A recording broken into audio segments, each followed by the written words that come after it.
todos tengamos la posibilidad de disfrutar de ella. Principio de precaución en el daño ambiental es la ponencia que a continuación tenemos y está a cargo del doctor Flavio Eduardo Córdoba Fuertes. El doctor Flavio Eduardo Córdoba Fuertes es abogado de la Universidad de Nariño, especialista en Derecho Comercial de la Universidad Externado de Colombia y en Derecho Procesal de la Universidad del Rosario. Ha estado vinculado a la rama judicial en los cargos de juez municipal, juez del circuito y desde el año 2004 como magistrado de la Sala Civil del Tribunal Superior del Distrito Judicial de Cali. Se ha desempeñado también como docente en la Universidad ICESI, es catedrático de la Universidad Javeriana de Cali en la materia de Derecho Probatorio. Ha brindado cátedra de pruebas en la especialización de Derecho Procesal y en la especialización de Responsabilidad Civil de la Universidad del Nariño. Recibimos al doctor Flavio Eduardo Córdoba Fuertes.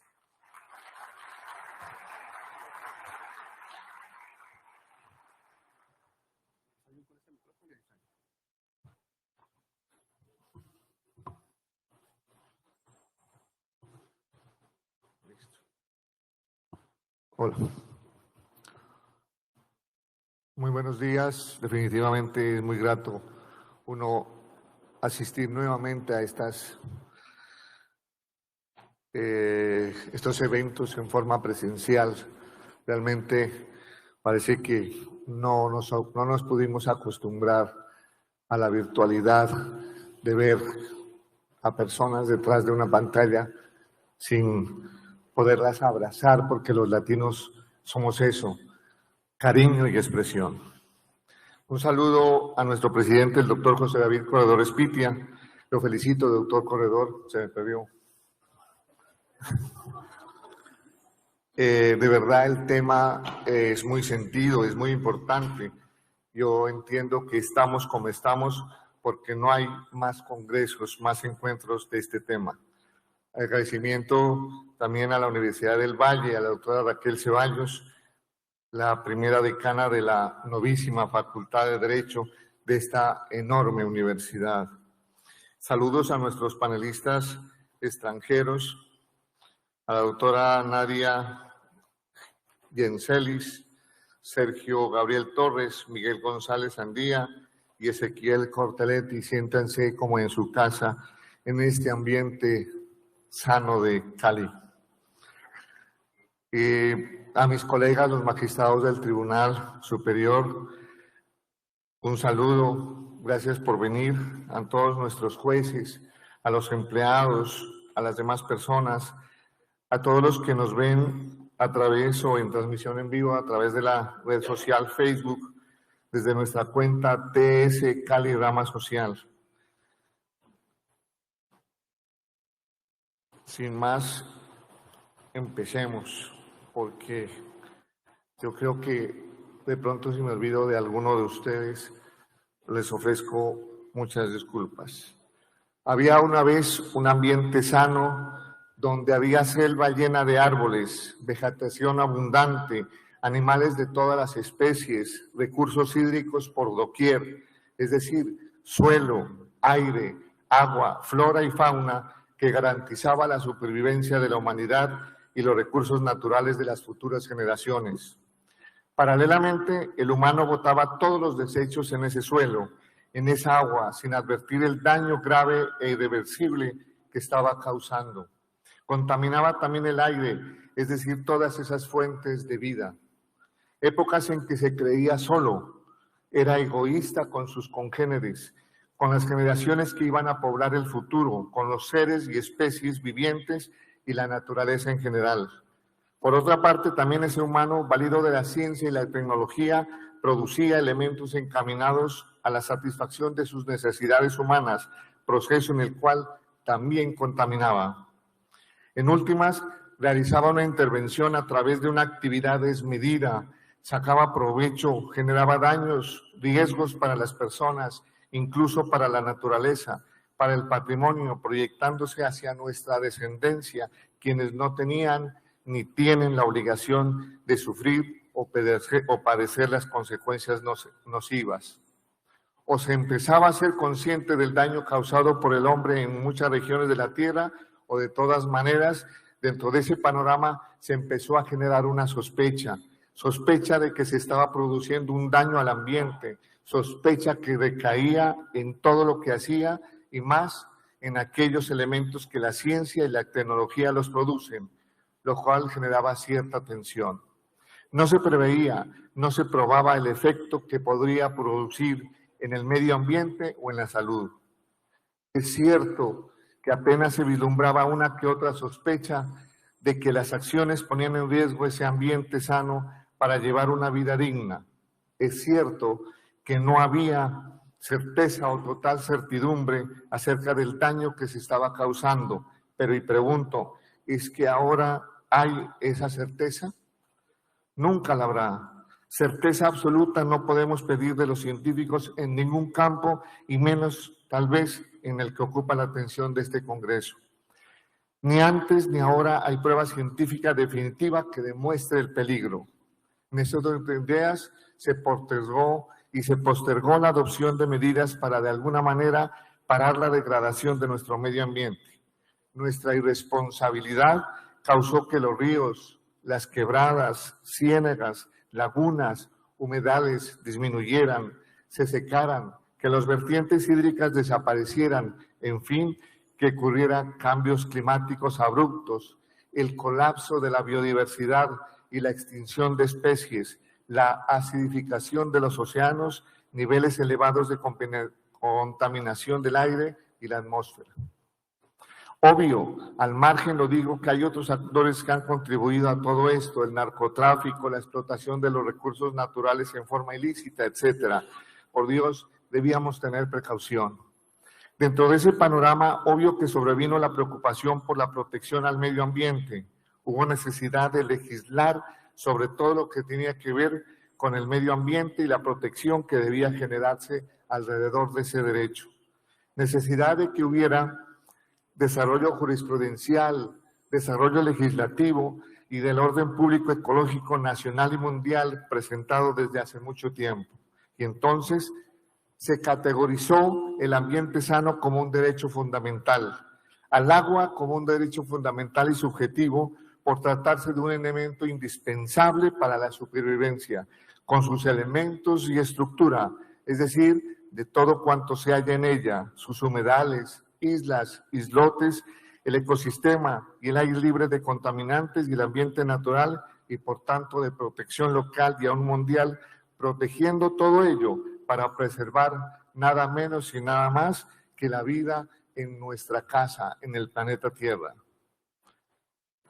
Legislativamente a nivel interno, con la Ley 23 de 1973, surgió el compromiso hacia la protección del medio ambiente, estableciéndose que el medio ambiente es un patrimonio común y que, por tanto, en su conservación debían confluir la responsabilidad del Estado y la de los particulares.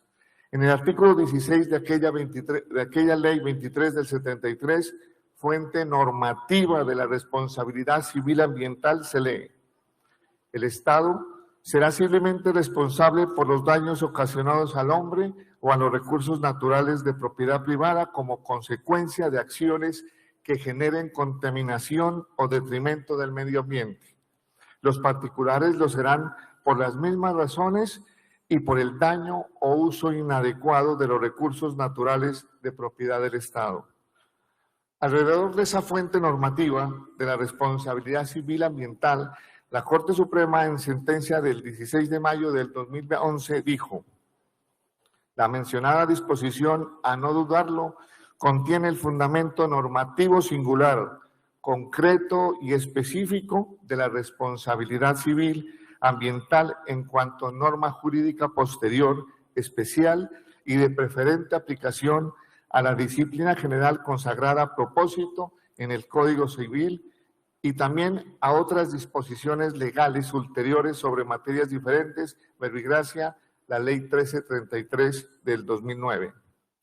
En efecto, Ese artículo o el artículo 16 de la Ley 23, al regular en forma precisa y particular el fundamento legal de la responsabilidad civil, tiene preeminencia y especialidad respecto del Código Civil y de otras leyes, relativa a la responsabilidad administrativa, sancionatoria y ambiental generada por la comisión de infracciones de esta naturaleza y a las sanciones imponibles en su virtud. Se trata, por lo tanto, de una regla especial que precisamente es prevalente, preferente, pertinente, preeminente y está vigente en toda su extensión.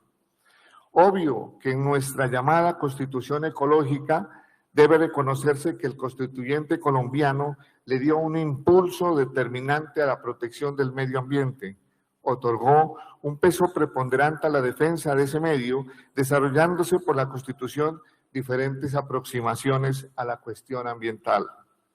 Por otro lado, por vía jurisprudencial se ha construido toda una teoría acerca de la responsabilidad por ese riesgo que implica el manejo del ambiente sano, riesgo que se genera, como decíamos, para todas las personas, para la naturaleza y para los demás derechos fundamentales de las futuras generaciones. Entonces, la responsabilidad de la mano de la Corte se ubicó dentro de la responsabilidad objetiva, lo que hace que en principio y en pos de su configuración deba acreditarse sin dejar de recordarse el alto grado de discrecionalidad y subjetividad que inevitablemente rodea este tipo de procesos, los tres elementos clásicos de toda responsabilidad, aunque con ciertas especificidades. Eso quiere decir que la responsabilidad civil ambiental es especial. Primero, el riesgo de un daño, la razón de ser de la responsabilidad. Es decir, que se haya infligido un daño en el bienestar de los seres humanos como en el de los recursos naturales, entendido como tal la alteración, cualquiera que ella sea, al medio ambiente y que tenga la potencialidad de interferir. Miren, y esto es lo especial de esta responsabilidad, que ni siquiera se exige que se llegue a perjudicar. Aquí hay que entender que existen unos límites permisibles o mínimos de contaminación, caso en el cual a la persona que contamina dentro de esos mínimos se le exige unas tasas retributivas, una contraprestación económica a favor del Estado para la renovabilidad de los recursos. El segundo elemento, la infracción de las normas ambientales, o sea, una acción que genere contaminación o detrimento del medio ambiente, el uso inadecuado de los recursos naturales de propiedad del Estado. Es el hecho generador del daño, el suceso de contaminación, aspersión aérea de glifosato, por ejemplo, y que se haya probado por cualquier medio probatorio, testimonios, documentos, pruebas en general. Y tercero, la relación de causalidad en los anteriores o entre los anteriores elementos. Como la identificación de este último elemento suele ser no del todo fácil, se recurre a soluciones especiales. La dificultad estriba por la presencia de varios factores, como la pluralidad de agentes contaminantes, la lejanía entre la ubicación del agente lesivo y el lugar de producción de los efectos, la manifestación diferida en el tiempo de los daños o del real alcance de los mismos. Piénsese en los daños a la contaminación del aire, en donde las consecuencias de la polución no son inmediatas. Es probable que los efectos nocivos se visibilicen con el tiempo. El caso que se presentó, por ejemplo, de la muerte de unas abejas por emisiones de flúor en el aire. Las abejas se murieron y era muy difícil establecer cuál era la causa, porque la industria de flúor se encontraba a kilómetros de distancia. En ese caso, después de excluir causas diferentes de la muerte, entre comillas, se juzga que a falta de otra causa, la mortalidad de las abejas solo se podía explicar por la intoxicación del flúor. Solución: se ha propuesto, por ejemplo, la modificación de las reglas generales de la carga de la prueba. Es por ello que a la persona que desarrolla la actividad sospechosa de causar el daño, se le transfiere la carga de probar que su actividad no causará ese daño. Él es el llamado a demostrar la inexistencia de la relación de causalidad entre su actividad y el daño. Entre esos requisitos, nótese que no hay necesidad de acreditarse ninguno de tipo subjetivo. Valga decir, no se tiene que averiguar si la infracción de las normas ambientales haya sido culposa. Por ello, existiendo un actor que potencialmente pueda infringir un daño, el sujeto que lo ha sufrido tiene derecho a un resarcimiento sin que tengamos que parar atención en que haya mediado en el hecho que potencialmente causa el perjuicio, la impericia o la negligencia. Hay derecho a un restablecimiento del ecosistema por la irresponsable actividad que afecta el patrimonio público de la nación y el de todos los colombianos. Por todo ello, decimos que la responsabilidad civil ambiental es un tipo de responsabilidad pero muy particular. La persona, para liberarse de la obligación que la asista, debe probar la causa extraña. Ahora bien, como arriba se dijo, como antes decíamos, debíamos ser precavidos, debíamos prever que nuestra actividad, en la forma en que la desplegábamos, era irresponsable, era desmedida, al menos debíamos haber sospechado que estábamos poniendo en riesgo el medio ambiente, que hasta ese momento era sano, y no esperar a que haya certeza, a que haya certidumbre acerca del daño. No debíamos haber postergado la adopción de medidas. Nunca debimos haber esperado a que se dieran las consecuencias que ahora las estamos padeciendo.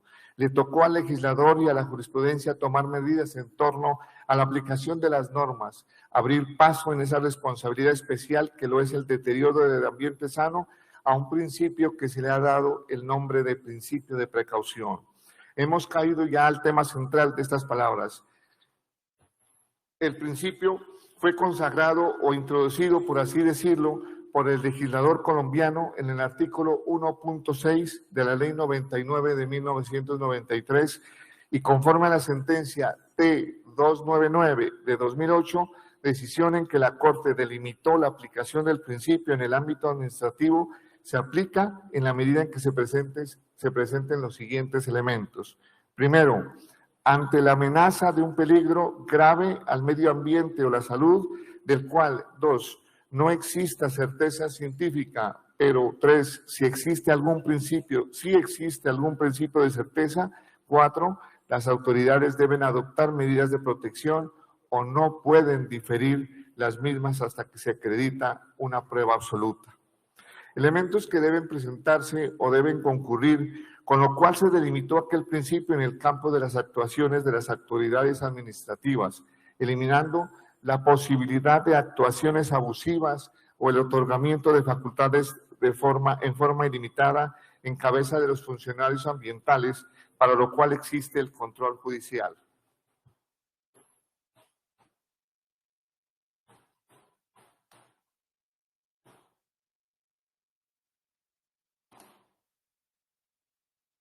Aquí contaminando con la botellita.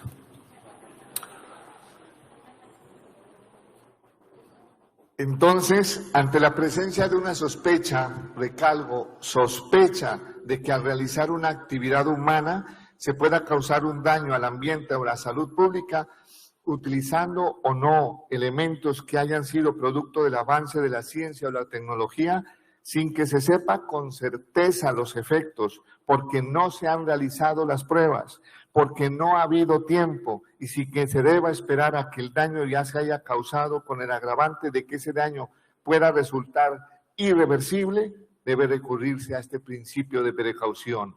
Valga decir, las autoridades deben adoptar medidas de protección y no diferir esas medidas hasta que se acredite la prueba absoluta del daño causado.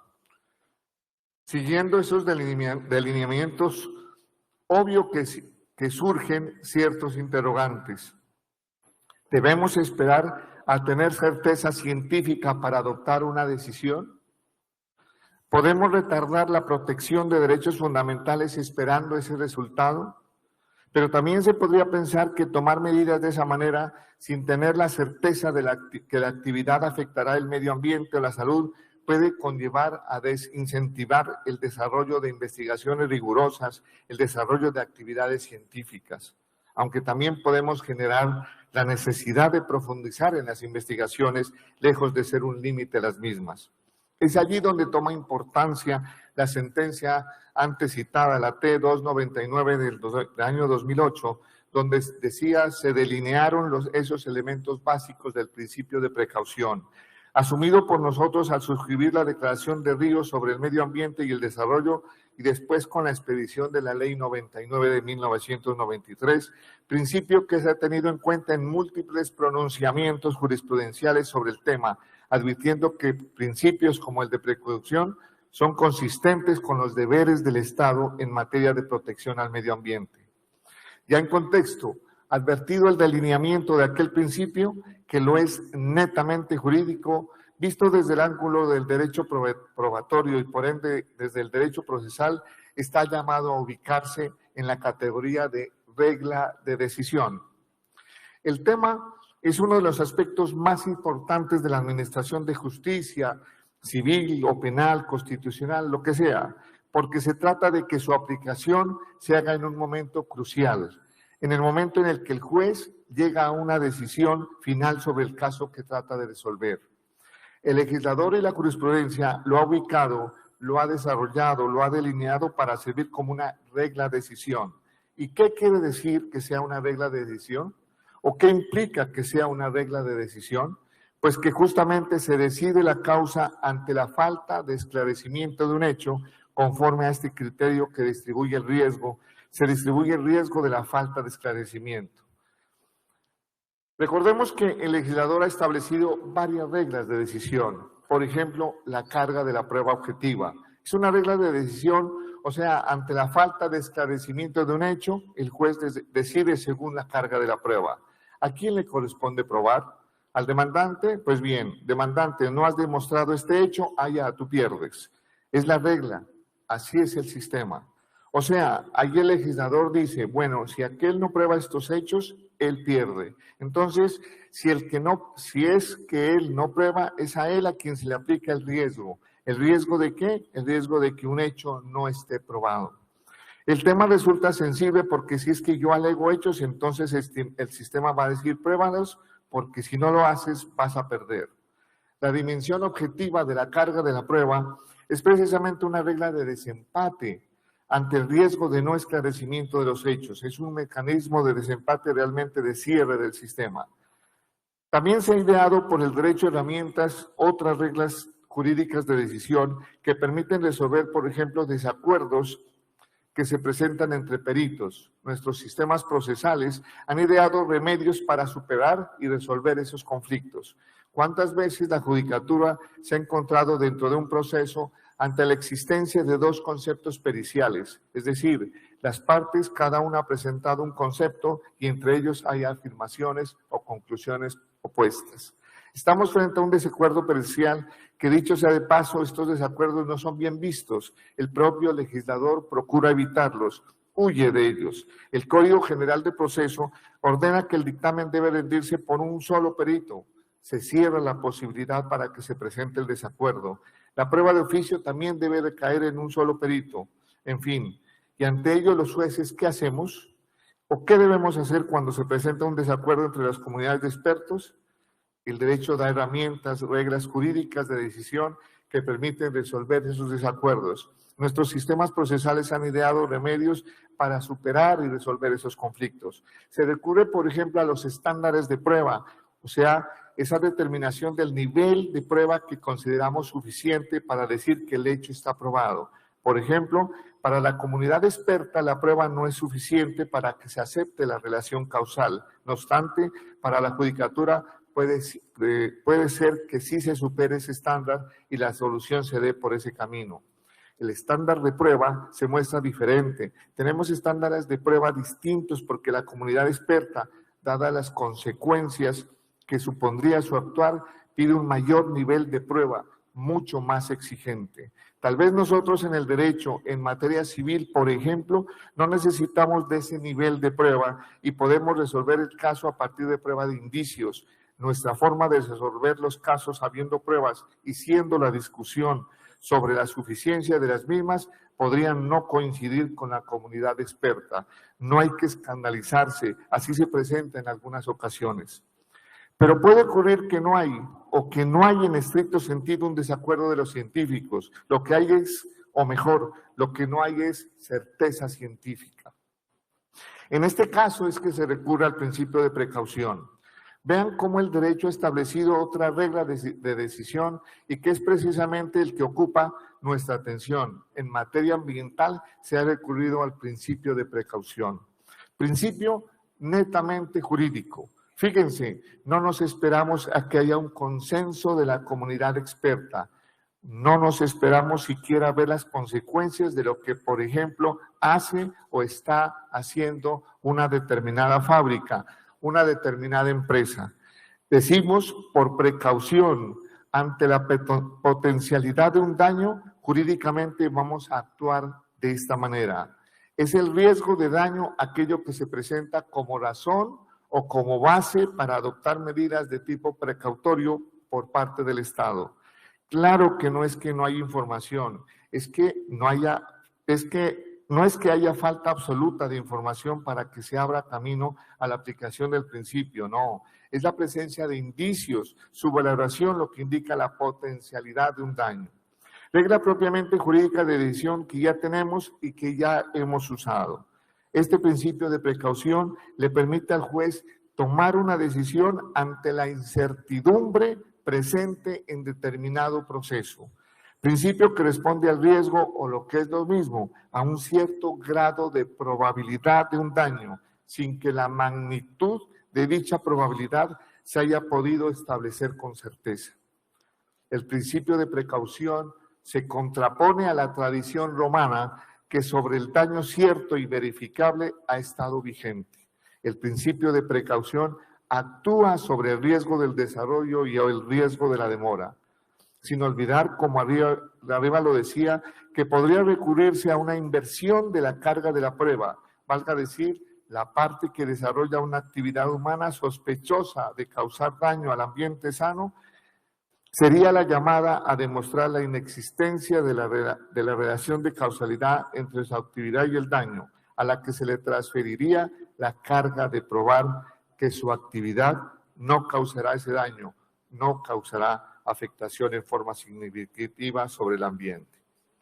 Todo lo dicho, para no cansarlos mucho a ustedes y para concluir, podemos decir, la responsabilidad civil ambiental es un tipo de responsabilidad particular que tiene ciertas especificidades. El daño hay que entenderlo como alteración al medio ambiente sin que sea necesario que se llegue a producir un perjuicio. Como la identificación del nexo causal suele ser no del todo fácil, se recurre a soluciones especiales. Por ejemplo, se modifican las reglas generales de la carga de la prueba. La persona que desarrolla la actividad sospechosa de causar el daño es el llamado a demostrar la inexistencia de la relación de causalidad entre su actividad y el daño. No hay necesidad de acreditarse en ningún requisito de tipo subjetivo. Al principio de precaución se recurre ante la presencia de una sospecha de que al realizar una actividad humana se pueda causar un daño al ambiente o a la salud pública. Riesgo del daño sin que se sepa con certeza los efectos y sin que se deba diferir la adopción de medidas de protección hasta que se acredite la prueba absoluta del daño causado. El principio de precaución indudablemente es un avance con miras a la protección del medio ambiente. No obstante, hay que sopesar la restricción de las actividades humanas que signifiquen un riesgo potencial para ese medio ambiente. En materia ambiental, el principio de precaución es una regla de decisión que se recurre ante la presencia de un cierto grado de probabilidad de un daño sin que la magnitud de dicha probabilidad se haya podido establecer con certeza. Doctor Corredor, con eso he cumplido con usted dentro del límite para no pasarme. Muchas gracias a todos, muy amables.